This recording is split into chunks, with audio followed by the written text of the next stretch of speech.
Student, आज कक्षा 10 में आपको भौतिक विज्ञान में प्रकाश का परावर्तन के बारे में कुछ महत्वपूर्ण हेडिंग इनको समझाएंगे। और आप अगर पहली बार मेरे चैनल पर आए तो सब्सक्राइब जरूर करें और शेयर जरूर करिए। देखिए, भौतिक विज्ञान में आपके 35 नंबर का 700 नंबर का पेपर पूरा होता है, तो सबसे ज्यादा इंपॉर्टेंस भौतिक विज्ञान में आते हैं क्योंकि इसमें सवाल भी आते हैं, लेकिन उसके कुछ परिभाषाएं जो इम्पोर्टेंट है, जो 1 या 2 हर साल आती हैं। अब जैसे पहला अध्याय आपका है प्रकाश का परावर्तन और अपवर्तन, उसमें पहले हेडिंग है प्रकाश का परावर्तन। तो जब प्रकाश किसी चिकने या पालिशदार तल पर टकराता है तो उसका अधिकांश भाग वापस लौट जाता है। इस घटना को प्रकाश का परावर्तन कहते हैं। परावर्तन के 2 नियम हैं। पहला नियम है कि आपतित किरण और परावर्तित किरण और अभिलंब तीनों एक ही तल में होते हैं। दूसरा नियम है आपतन कोण और परावर्तन कोण दोनों बराबर होते हैं। उसके बाद है प्रकाश का अपवर्तन। जब प्रकाश एक माध्यम से दूसरे माध्यम में जाता है तो अपने मार्ग से विचलित हो जाता है। विचलित होने की घटना को प्रकाश का अपवर्तन कहते हैं। अपवर्तन के 2 नियम हैं। पहला नियम है जो परावर्तन का नियम था, वही इसका भी पहला नियम है। क्या है कि आपतित किरण, परावर्तित किरण तथा अभिलंब तीनों एक ही तल पे होते हैं। दूसरा नियम जो है वो स्नेल के नियम से भी जाना जाता है और इम्पोर्टेंस काफी इंपॉर्टेंट उसको है।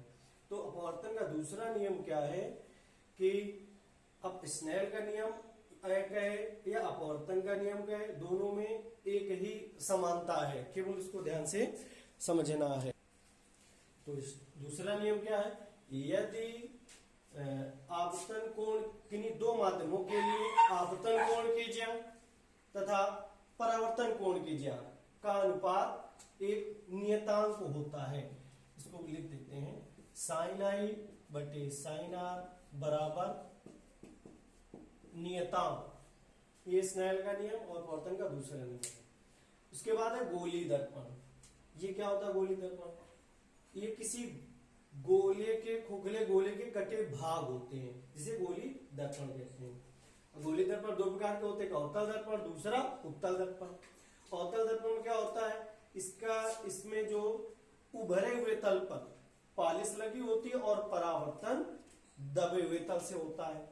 उत्तल में क्या होता है, जिस अपोजिट इस उत्तल दर्पण में पालिश अंदर की सतह से होती है या दबी हुई सतह से होती है, और जो परावर्तन है वो उभरी हुई सतह से होता है। छठी हेडिंग है रेखीय आवर्तन।